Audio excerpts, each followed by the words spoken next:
Et salut à toi, bienvenue sur la chaîne. Moi c'est Philippe. Aujourd'hui, on va parler de la Ducati Multistrada V2S modèle 2025. Cette Multistrada V2S, elle m'a été prêtée comme d'habitude par le magasin Patrick Salle à Agen.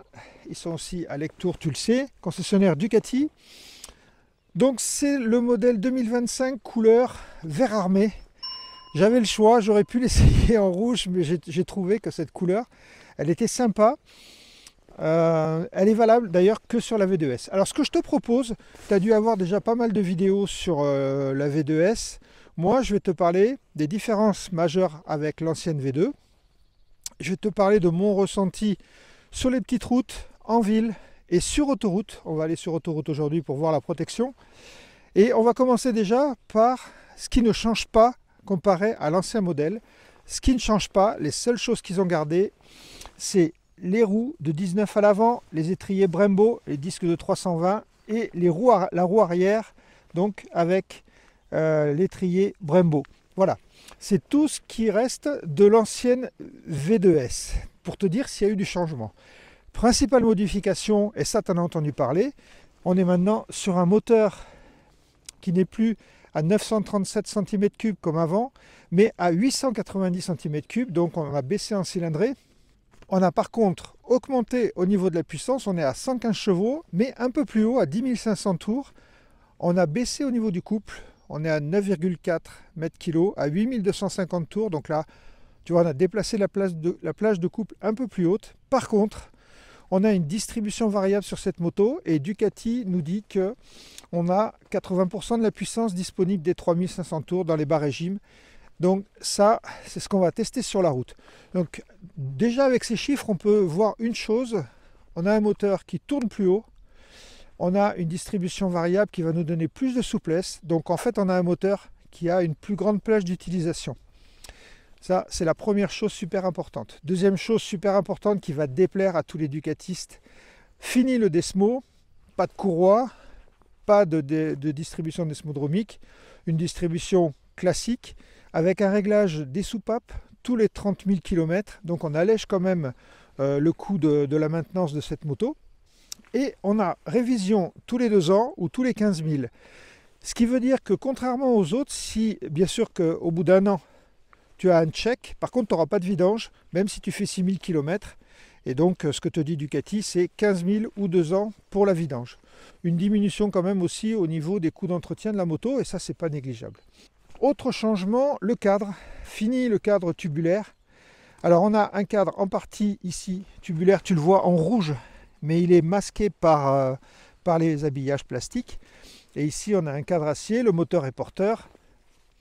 Et petite particularité, on a la batterie qui se trouve ici sous ce cache. Et la boîte à air aussi. Une modification au niveau du cadre, du moteur. Les suspensions, c'est du 45 mm de diamètre. Ici, on a la version S avec les suspensions pilotées, mais tu as aussi la version normale où les suspensions ne sont pas pilotées. Qu'est-ce que je peux te dire de plus? Alors, l'autre changement, il est esthétique. On s'aperçoit en fait que ça a changé au niveau de l'avant. Et la signature lumineuse, je vais te montrer un peu ce que ça donne. Et là, si je te mets devant comme ça, bon, elle est verte, donc tu te dis c'est pas une V4, mais sinon c'est une V4. Question look, on se rapproche énormément de la V4, et ça je vais t'en parler tout au long de la vidéo. Pourquoi? On a la signature lumineuse déjà, ce bec qui ressemble plus à la V4 avec ses entrées ici. Bon, sur la V4 tu as des grilles. On a ici les clignotants sur le côté et non plus sur le rétro. On a des écopes avec ici tu vois un système, on s'aperçoit qu'au niveau refroidissement, ils ont fignolé le truc. On s'aperçoit qu'il y a beaucoup d'air qui peut arriver par ici. Est-ce que ça veut dire que le moteur chauffe? Bon, pour l'instant, moi, j'ai pas trouvé, mais c'est pas aujourd'hui où on le verra, parce qu'aujourd'hui, il fait 11 degrés sur Toulouse, sur Agen, donc on le verra pas. On a un bras oscillant qui ressemble énormément à la V4. On a des systèmes de valises, tu vois, montée souple comme sur la V4. Et ça, c'est génial, parce que moi, je l'ai sur la mienne, et ça t'évite d'avoir des louvoiements au niveau de l'arrière. Donc on a cette petite bavette aussi que tu as sur ce bras oscillant. Je te dis, ça rappelle beaucoup la V4. L'échappement est assez joli. Je te ferai entendre, il est plutôt discret puisqu'on est sur une moto Euro 5+. Tu as compris que, question bruit, ça n'allait pas être fantastique. Sinon, à l'arrière, on a la même signature que sur les Multistrada V4. Donc ici, tu vois, l'amortisseur, le ressort jaune, tout ça, ça te rappelle beaucoup la V4, y compris, et ça pour moi c'est assez important, et on en parlera. Je te montre ici la vue de la selle de la V2S 2025, et là maintenant, je te montre la selle de la V2 2024. Et on s'aperçoit en fait que fini, on n'est plus encaissé dans la moto. Je te montrerai tout à l'heure avec le drone ma position sur la moto. On n'est plus enfoncé dans la moto, on est posé sur la moto. Les jambes viennent ici et tu vois, donc on a une position qui est, je trouve, plus agréable avec les jambes qui sont assez détendues. Au niveau hauteur de selle, là moi je suis en position haute, tu t'en aperçois ici, 850 mm. Tu peux la mettre à 830 mm. Tu peux avoir une selle basse qui va t'amener encore un peu plus bas à 810 mm. Et tu as un kit de rabaissement suspension qui vaut 560 €. Je te mettrai le prix en haut. Qui comprend des ressorts plus courts pour la fourche, un amortisseur qui est plus court, une béquille latérale plus courte aussi. Et là, on arrive à 790 mm. Donc c'est une moto déjà de base qui peut s'adresser à des gens qui font plus d'1,80 m comme moi, et ça peut descendre jusqu'à 1,70 m sans problème, puisque en fait ici on a une moto, si je te montre là, tu vois, qui est assez étroite, qui n'écarte pas les jambes. Je te montrerai ça tout à l'heure. Déjà, premièrement, cette moto, elle est faite pour à peu près tout le monde, et c'est pas toujours évident de trouver un trail quand on n'est pas très grand. Donc ça, c'est quand même un énorme avantage. Je vais te montrer, on va ouvrir la selle tout à l'heure, je vais te montrer le système pour régler les hauteurs. C'est pas mal fait non plus. Cette moto, si on regarde après les autres modifications qu'on a, ça va être devant. Donc commodo de droite, ça change pas. C'est le même que la V4. Ici, phare automatique sur cette moto. Le démarrage, coupe contact. Et ici, on a le bouton mode de suspension et qui va te permettre aussi de descendre légèrement la moto. Si jamais tu n'es pas très grand, ça te permettra de descendre la moto au feu rouge pour que tu aies les pieds bien à plat par terre. Et passé 110 km/h, tu reviendras à la hauteur normale de ta moto. Donc tu vois, il y a eu beaucoup de soins qui a été fait pour vraiment que cette moto corresponde à un maximum de personnes. J'en reviens ici. Donc rétroviseur, je t'en ai parlé, c'est les mêmes que la V4. Et pourquoi je dis que c'est les mêmes? Parce que tu vois, ici, là, tu peux démonter ça sur la V4 et si tu as le radar, et ça te permet d'avoir le détecteur angle mort. Je te parle de la V4, donc c'est exactement les mêmes rétroviseurs. Donc le commodo gauche, lui, il est tout nouveau. Sur ce commodo, en fait, on va retrouver un joystick en croix qui va nous permettre de faire les sélections et de valider au milieu. On va trouver les clignotants avec une coupure automatique des clignotants, klaxon, et les warnings qui sont mieux placés que sur la V4. La V4, ils sont là. Là, ici, je trouve que c'est pas mal. Ici, on va avoir un bouton qui va concerner les modes moteurs. Là, on a notre régulateur de vitesse on, off. Et ici, tu sélectionnes. Et là, les appels de phare. Au niveau de l'embrayage, on a un embrayage hydraulique. Ici, réglable en écartement. Et pareil sur les freins. On a un étrier de frein. Ça, c'est magnifique. Un émetteur de frein, pardon. Et ici, avec le réglage ici de ton écartement, on a des protège-mains, bien sûr. La bulle est réglable, comme sur les autres Multistrada.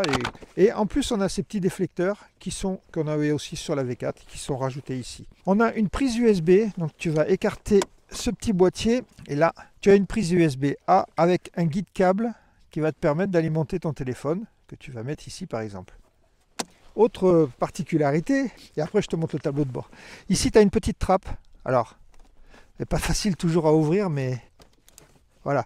Tu appuies, tu ouvres, et en fait, tu vas venir ici contrôler ton niveau d'eau et le compléter si nécessaire.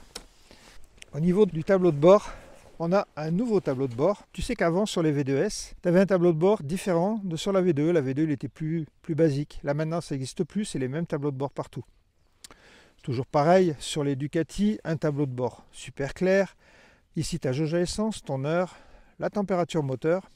Et tu vas trouver aussi, suivant les tableaux de bord que tu vas afficher, ta température extérieure. Donc là, ici, on a une première version avec un tableau de bord plus typé enduro, avec un trip master sur lequel tu peux agir. Et ici, en utilisant le joystick, la croix, on va venir sélectionner et puis modifier si on veut augmenter ou diminuer nos réglages. D'accord ? Si on revient, on a un autre mode qui est le mode qui est classique. Donc là où tu vas retrouver ton mode moteur, ta température d'air, ta distance, ton autonomie, ta conso instantanée, ton trajet, ta moyenne, ta vitesse et ainsi de suite. D'accord ? Donc là c'est pas mal. Et puis après, tu vas avoir ici aussi tes phares en automatique.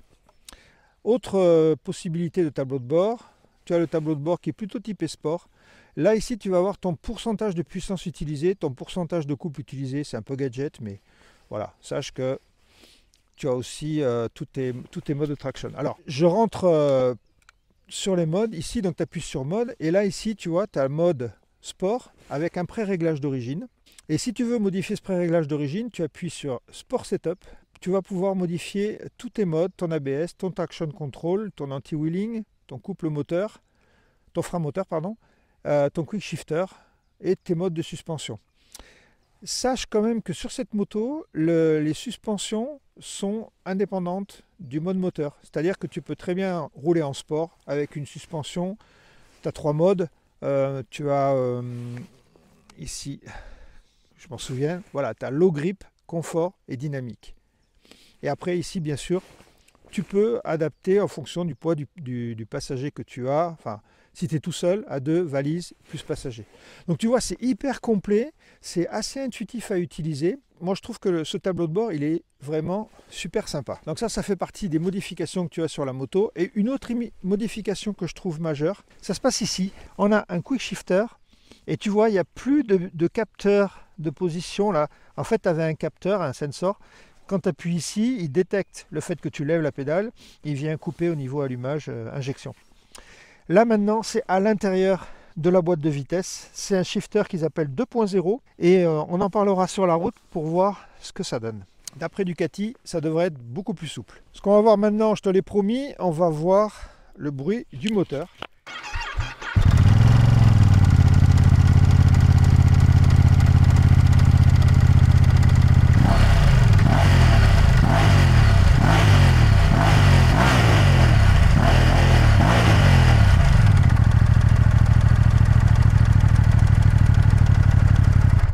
Alors tu vois, il a quand même un petit bruit sourd au ralenti qui est assez sympa.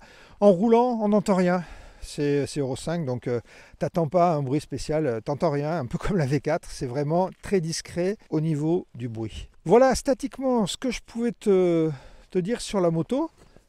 Je vais te montrer quand même un truc. Hop, on va ouvrir la selle. Donc ici, tu as le système, tu as un premier système situé à 830.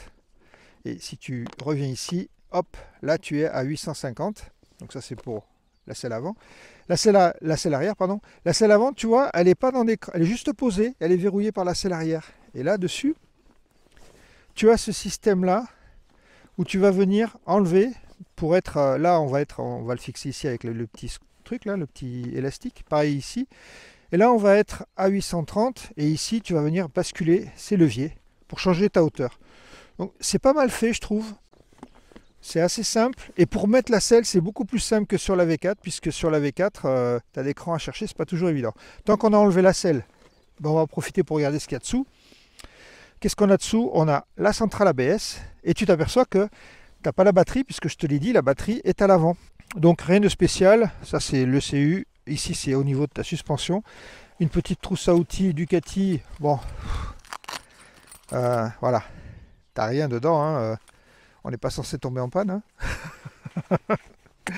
Voilà, pour ceux qui disent que Ducati caisse à outils, bah tu vois, non, caisse à outils, il n'y en a pas. Au niveau de la selle, tu vois, c'est assez simple, c'est pas mal fait, je trouve que c'est pas mal trouvé. Bon, je remonte la selle et je te reprends. Maintenant, on va parler des choses qui fâchent. On va parler du prix de la moto. Donc ici, on est sur une V2S. On est à 19 190 €. La peinture que tu vois là vaut 400 €. Ça te fait 19 590 €. Tu peux avoir la V2 aussi, qui à mon avis maintenant est intéressante parce que tu as les mêmes équipements, mis à part les suspensions. Et ça, c'est pas mal. Le même tableau de bord, tout pareil. Il y a quand même un écart de prix puisqu'on est à 16 490 €. Donc attention, la V2S, tu peux l'avoir en vert, tu peux l'avoir en rouge Ducati. Et la V2 normale, tu ne peux l'avoir qu'en rouge. Tu ne peux pas l'avoir en vert. Donc voilà, donc la V2 peut être intéressante. Alors, je sais ce que tu vas me dire. C'est cher pour une moto de 115 chevaux, pour une moyenne cylindrée. Je ne peux pas te dire l'inverse. Tu as raison. Et ça vaut très cher. Maintenant, bon, on est sur une gamme premium. Je ne connais pas de Ducati qui sont pas chers. Moi, la mienne, j'ai acheté d'occasion parce que je ne pouvais pas me l'acheter neuve, parce que c'est beaucoup trop cher. Sache qu'il y a beaucoup de gens qui achètent ce genre de moto et qui les prennent en LOA. Je ne sais pas si c'est ton truc, mais voilà, sache que ça existe. Ne viens pas me dire que le LOA, c'est de l'arnaque et tout. Je fais que te dire les possibilités que tu as pour financer ta moto, éventuellement, mais ça te regarde. Et après, oui, question du prix, on va se mettre par rapport à la concurrence. Donc, qu'est-ce qu'on va trouver en face? Alors, j'ai pas mis toutes les motos, mais on peut avoir une Tracer 9 GT qui est à 15 699 € en version 2025. On peut avoir une Tiger 900 GT Pro qui est à 16 195. Tu peux peut-être avoir une Versys 1100 SE 2025 qui est à 17 799 €. L'inconvénient de la Versys, c'est 259 kg, c'est un peu lourd. Mais voilà, après, je suis encore une fois d'accord. On peut rouler avec une moto de 10 000 € et se faire plaisir avec, il n'y a aucun souci. Tu as tout à fait raison quand tu me dis ça. Moi, je l'ai fait aussi, mais si tu veux te faire plaisir, si tu veux rouler avec une Ducati parce que c'est ton truc, et on va le voir tout à l'heure au niveau de la conduite, si jamais elle apporte vraiment du plaisir de conduite. Moi, c'est ce que je ressens avec ma V4, c'est quand même quelque chose d'à part, il faut l'essayer pour le voir. Donc à ce moment-là, écoute, le prix, ça te regarde, chacun a ses moyens, et on peut très bien s'amuser avec une 500 XT Yamaha. Je te rejoins tout à fait, et c'est ton droit, et tu as raison. Mais voilà, bon, cette moto, elle présente quand même des avantages. Je te parlerai en roulant de ses plus, de ses moins. On va s'arrêter là pour l'instant. Je te fais la position avec le drone tout de suite, et après, sans transition, on va aller l'essayer sur une petite route. Ici, tu vois, qui est pas en super bon état. Et ça, c'est pour tester les suspensions, la maniabilité de la moto. Après, on aura une route qui sera plus roulante. On aura un passage ville. Et puis après, on ira sur autoroute. Allez, c'est parti pour la vue sur la moto avec le drone.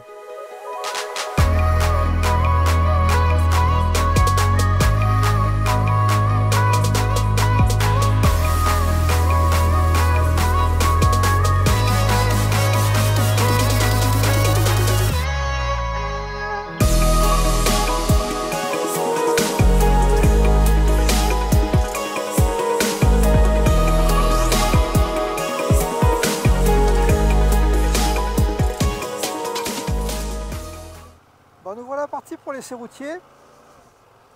Donc tu as vu la position, en fait j'ai les pieds à plat par terre, mais c'est exactement à la même hauteur, j'ai l'impression, que sur ma V4 quand on est à 850.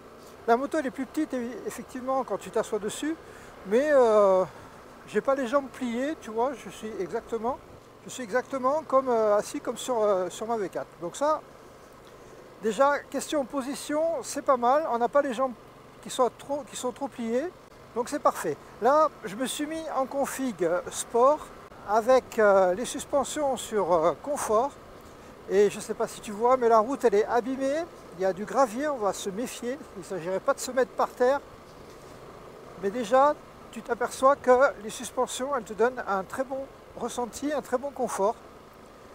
C'est ferme, c'est légèrement ferme, mais c'est pas tape-cul, tu vois, on sent que sur les faibles compressions, elle descend bien, donc ça c'est vachement agréable.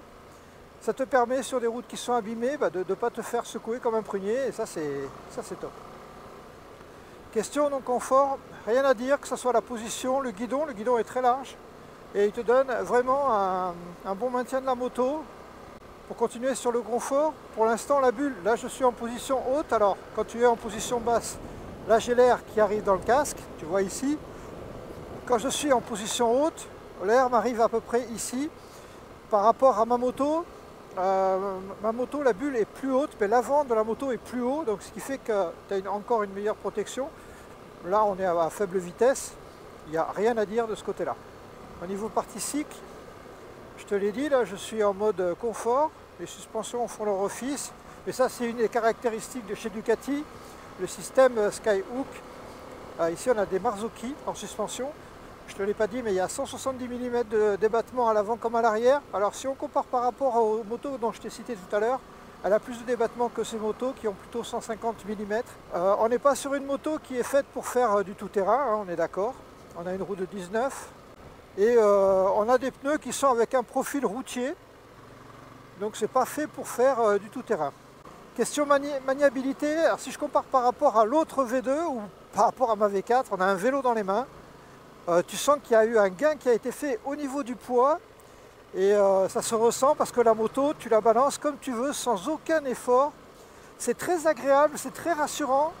On sent vraiment qu'on peut en faire ce qu'on en veut. Surtout sur ces routes qui sont abîmées, où tu vois des fois les virages sont serrés, il y a du gravier, bah, hop, tu peux la basculer, la placer tout de suite. Ça, c'est vraiment top. Il y a vraiment ce gain au niveau du poids qui se ressent. Ça, c'est clair et net. Et c'est agréable de ne pas avoir une enclume, si tu veux, au niveau de la moto. Tu remarqueras au passage la super vue, on est dans le Gers là, et je vais te montrer, tu vas voir, on va attaquer des super belles routes maintenant. Donc route abîmée, pas de souci. Là on arrive sur une route qui est beaucoup plus roulante, et c'est pareil, le placement, il est facile. Tu peux mettre ta moto comme tu veux, elle ne bouge pas. Alors des fois, tu vois, tu peux avoir une moto qui est facile, mais qui va bouger sur l'angle. Là, la route elle est abîmée et ça bouge pas. C'est parfait de ce côté-là. On arrive à Mormont-Pachas. Je vous avais déjà amené ici pour un essai moto. Et on va attaquer des routes qui sont beaucoup plus roulantes. Donc là, on va se mettre, on va passer au niveau des suspensions. Ici, tu vois, on va passer en mode dynamique. On valide. Voilà. Et là maintenant on va voir ce que ça donne. Avant d'attaquer, on va regarder un peu ce que vaut le moteur, parce que là maintenant on va parler du moteur au niveau souplesse. Donc je t'ai dit que ce moteur, ils avaient mis une distribution variable, c'est censé donner plus de couple en bas et c'est censé en faire un moteur plus souple. On va se mettre en 6e et tu vois je suis à 60 à l'heure en 6e, ça cogne pas, je réaccélère, on va attendre d'arriver dans la côte pour vraiment se mettre dans les conditions les plus défavorables. Et quand je vais relancer, ça cogne pas et ça tracte. Ça, c'est une des caractéristiques que j'apprécie beaucoup. Il y en a deux que j'apprécie sur ce moteur.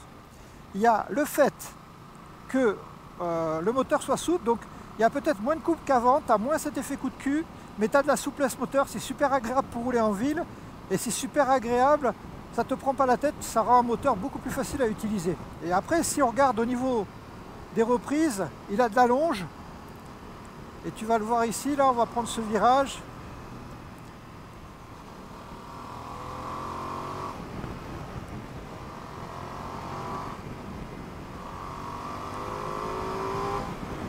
Tu vois, dès que tu passes 6000 tours, il accroche. C'est vraiment fun. Moi, c'est ce que j'aime bien. Pourquoi? Parce que en fait, ça te donne la possibilité de rouler, tu vois, tranquille, de profiter du paysage. Et quand tu veux rentrer en mode énervé,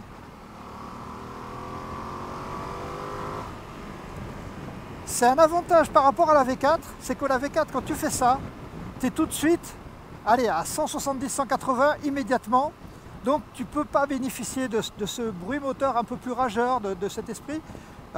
Du moins tu peux en profiter, mais tu as intérêt à faire attention à ton permis parce que là tu vas prendre des vitesses folles assez rapidement. Ici, on a un moteur qui te permet de t'amuser avec. Et quand tu as besoin de reprise, tu l'entends grogner.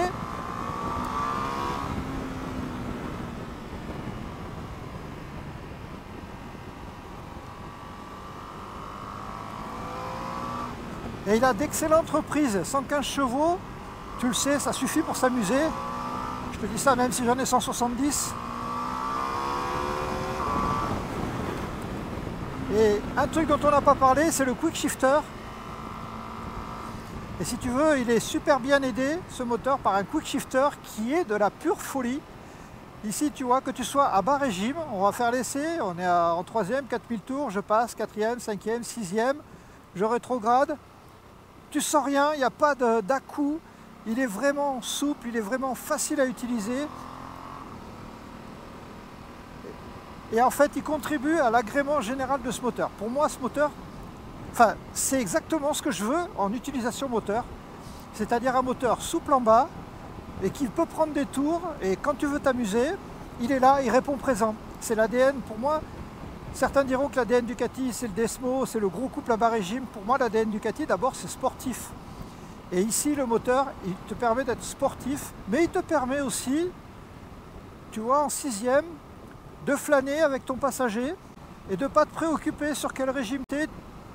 Là actuellement 6e, 3500 tours, tu places ta moto et tu te balades et tu croises.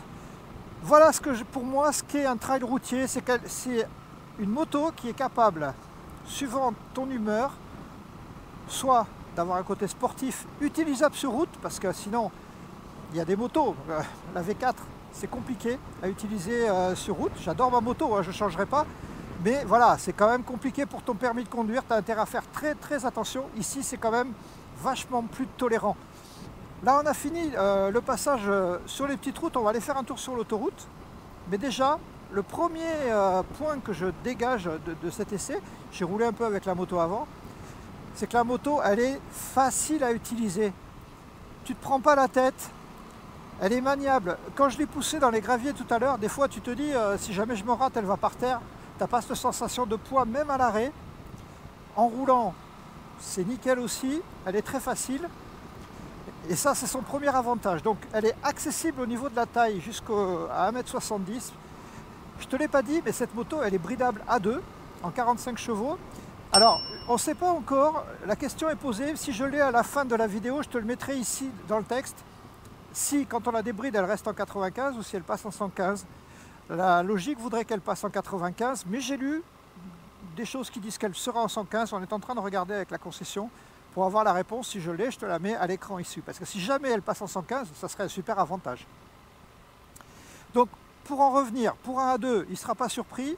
Elle est facile à manier, elle est agréable à piloter. On la tient bien entre les jambes. Tu as les genoux qui sont bien le long du réservoir. Moi qui suis grand, j'ai pas ce problème. J'ai pas de problème de maintien de la moto, j'ai pas les jambes trop repliées. Ça peut en faire franchement une candidate au voyage. On n'a pas parlé de la selle. La selle est confortable, moins que sur ma V4. Elle est un peu plus dure que la V4, mais elle reste quand même super confortable. Ça fait un peu plus d'1h30 que je roule avec la moto. Et je te le dis franchement, il n'y a pas de souci de ce côté-là. Là, on va arriver en ville. Alors, je te montre un peu, mais tu l'as vu tout à l'heure. On est en zone 30. Alors, je me suis mis en mode sport. Tu vois, à très bas régime, tu peux peut-être avoir un petit à-coup. Donc, à ce moment-là, tu passes en mode... on va passer, tiens, on va se mettre en mode touring. Tu coupes les gaz, voilà. Et en mode touring, tu vois, la poignée est beaucoup plus souple. Donc, en ville, le mode touring est pas mal. Même tout le temps, puisque tu as 115 chevaux, donc tu n'as pas de limitation de puissance, donc ça peut être super sympa.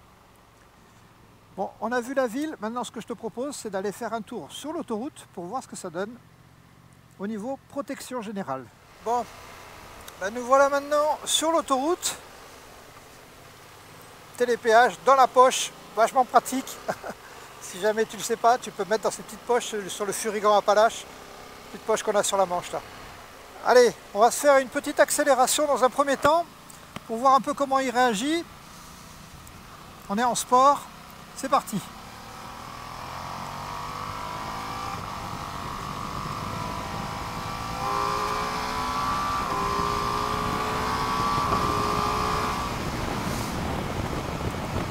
Bon, tu vois que ça réagit, j'adore le bruit du moteur quand on met du gaz. Premier essai, on va se mettre le régulateur de vitesse. Voilà. Hop. Donc là on est à 122. On va monter tranquillement. Voilà, on est à 130. Déjà au niveau des vibrations, on sent pas de vibrations, très léger, un tout petit peu. Peut-être que si je me mets un peu au-delà, Voilà, tu passes un peu, 130. À 134, tu n'as plus de vibration. Au niveau protection, j'ai pas de pression du vent. Là actuellement, si tu veux, j'ai l'air qui passe sur les épaules. Et au niveau du casque, ça passe au-dessus. Je te rappelle, je fais 1m86. Je suis assez large quand même, je fais 95 kg, donc j'ai un petit gabarit. Et de ce côté-là, pas de souci au niveau de la protection. Au niveau du bruit moteur, bon ben là, pas de bruit, on est à 5500 tours. Je te dis, le moteur il est Euro Plus. Donc de ce côté-là, c'est assez silencieux. C'est peut-être même trop silencieux pour certains. Possibilité de changer l'échappement, à mon avis, ça lui fera pas de mal. Et puis moi, ce que j'aime bien, tu vois, je le fais sur ma V4, je me calme à l'arrière sur le petit dosseret de selle que je te montre ici en photo. Et ça te permet de reposer tes lombaires. Tu as une position qui est un peu plus recourbée, tu vois, comme ça là. Et du coup, c'est assez reposant, les mains posées sur le guidon. Et la moto, elle bouge pas. On peut lâcher les mains, ça bouge vraiment pas, donc ça c'est top. On va voir si on peut ouvrir la visière. Ouais, tu peux rouler sans visière ouverte. Je sais pas si tu m'entends bien. Mais on va dire que de ce côté-là, il n'y a pas de problème. Donc pour moi, l'autoroute, c'est validé. On va couper le régulateur, on va sortir là. Le shifter, franchement, c'est vraiment une réussite. Moi, j'adore le shifter sur ma moto, mais là, il est encore mieux. Tu vois, ces courbes qui sont bien prononcées. La moto ne bronche pas. Tu peux mettre de l'angle. Bon, les pneus sont neufs, je vais me méfier quand même, mais il n'y a pas de problème, c'est super stable. Je t'ai pas parlé des freins. Mais les freins, c'est des M4, M4 32, si je ne me trompe pas. Ils sont excellents, il n'y a rien à dire sur ces freins. C'est pas ça qui va c'est vraiment pas le point fort, le point faible de la moto, mais ceci dit, c'était déjà pas le point faible sur l'ancienne Multistrada. Donc de ce côté-là, tu n'as aucun souci à te faire. La moto freine super bien, et regarde-moi ça, cette maniabilité, waouh!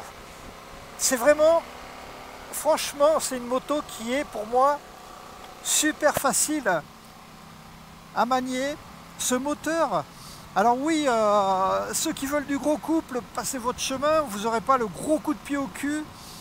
D'abord parce que la cylindrée est un peu plus faible, vous n'aurez pas ce que vous avez sur la 937, mais vous allez gagner en souplesse. Et ça c'est génial quand on veut croiser, parce que c'est pas tout le temps qu'on veut rouler vite. Et si on veut croiser, bon, on a une moto qui est faite pour ça, qui est facile, qu'on peut amener comme on veut. Et avec un moteur qui suit, on ne se préoccupe pas de quelle vitesse on est, et si jamais on a besoin, éventuellement, ben, un coup de quick shifter, et puis on ouvre, et tu vois, elle réagit. Donc, j'ai rien à dire. Franchement, sur le moteur, j'ai rien à dire. On va passer maintenant donc au point fort et au point faible de la moto, parce que bien sûr, il n'y a aucune moto qui est parfaite, hein, on est bien d'accord. Des points forts, donc tu l'as compris, la tenue de route, le moteur, ce côté élastique, ce côté je fais ce que je veux quand j'en ai envie. Si je veux rouler doucement, je roule doucement. Si j'ai envie de m'amuser, bah, je vais pouvoir m'amuser avec. En montant dans les tours, et c'est là où c'est sympa aussi, c'est le moteur il gueule un peu, tu as de la sonorité, tu te fais plaisir, sans pour ça, et tu as des vitesses super, super excessives, puissance parfaite, rien à dire de ce côté-là. Je ne t'ai pas parlé de la consommation, j'ai regardé un peu tout à l'heure, quand tu roules à 80-90 à peu près, en conso instantané je parle, tu es à 3,7 litres à peu près.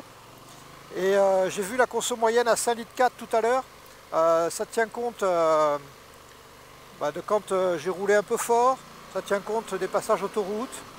Tu es à 5 litres, un peu plus de 5 litres, autour de 5 litres sur autoroute à 130 régulé. La conso, elle est correcte, c'est pas exceptionnel, mais on va dire qu'elle est correcte. Tu as un réservoir de 19 litres, tu peux facilement atteindre tes 300 km, ce qui est largement suffisant.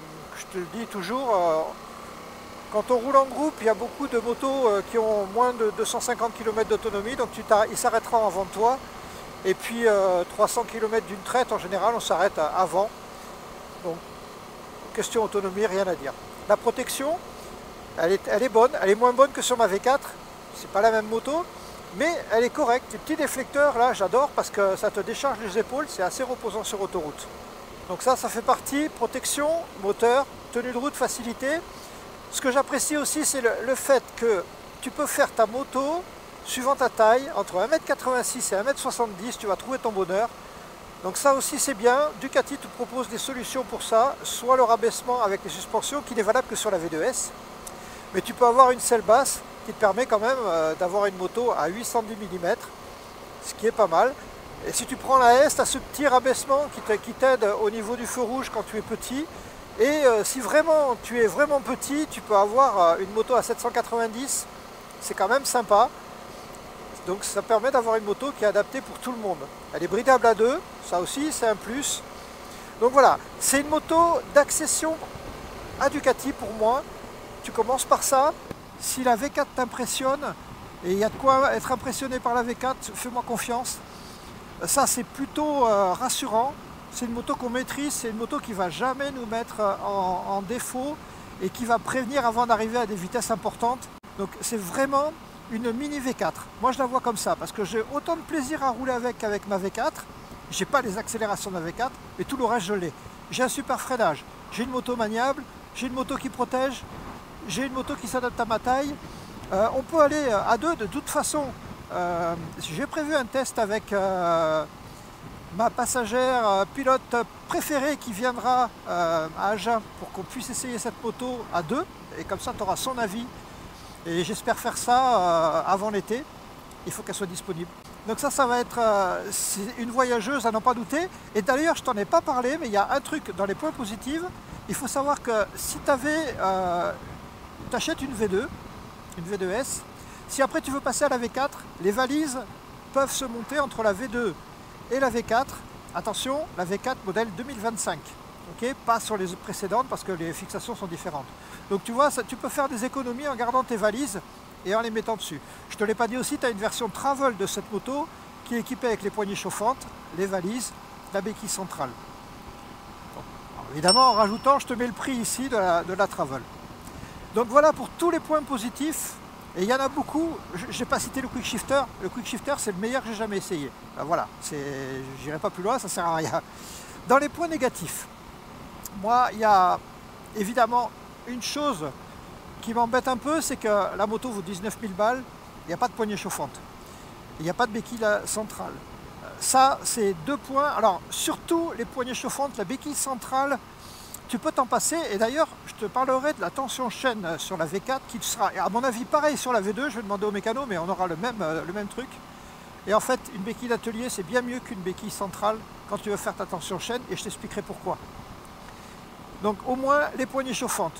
Un deuxième point, là c'est plus côté finition esthétique, je te le montre ici. Côté gauche du moteur, on a des drains qui descendent. Franchement, ils auraient pu faire un effort pour les passer ailleurs. Moi, je te le dis, si jamais j'achetais cette moto, et je n'ai pas dit que j'allais changer, hein, je garde ma V4, mais si j'achetais cette moto, je ferais un nouveau routage de ces drains pour pas qu'on les voit passer devant le moteur. Je trouve quand même qu'ils auraient pu faire un effort là-dessus. Et puis après, ce cache devant, là où je t'ai dit qu'il y avait la batterie, je te montre la photo ici. Voilà, il y a des jours, ils auraient pu faire quelque chose de mieux. Je suis sûr et certain que ça sera modifié par Ducati. Parce qu'ils sont assez réactifs sur les retours de leurs clients. Ça, c'est un avantage aussi. Et dans les inconvénients, le prix. Mais je te l'ai dit, le prix, on a une moto premium. Et tu le sens. Alors on peut parler d'équipement, mais c'est surtout quand tu roules avec que tu vas sentir qu'on a une moto premium. Tu peux faire des choses avec cette moto que tu ne pourras peut-être pas faire avec une moto qui coûte moins cher parce que tu as de la qualité au niveau des suspensions, hein, au niveau du châssis, au niveau du moteur. Ils ont travaillé les choses au niveau de la protection. On a quand même quelque chose qui sort du lot. Essaye-la. Après je comprends que tout le monde ne puisse pas se payer ça. Ça, on est d'accord. Et c'est pas parce que tu n'as pas ça que tu ne vas pas te faire plaisir avec une moto qui coûtera moins cher. Voire une moto chinoise si jamais tu veux t'acheter une moto vraiment pas chère. Ça se discute pas, il en faut pour tous les motards. Voilà ce que je pouvais te dire au niveau des moins. C'est une moto quand même coup de cœur, j'en ai quelques-unes. Je t'avais parlé de la Norden Explorer. C'était pour moi ce qu'il y avait de mieux actuellement. Si je devais choisir, je prendrais une V2. Moins d'équipement c'est sûr. Mais question toucher de route, Et moteur, on a quand même quelque chose qui marche vraiment bien, qui est sportif et qui fait vraiment plaisir à piloter. Voilà, bah écoute, c'est sur cette superbe vue plongeante, je sais même pas où on est, il va falloir que je m'arrête pour regarder mon GPS, que je vais te laisser. Je te dis à bientôt sur la chaîne. Prochaine vidéo, je te montre comment régler la tension chaîne sur la V4 et il va y avoir des choses intéressantes. Écoute, c'est valable pour pas mal de motos. Sur ce, je te dis à bientôt. Tchuss!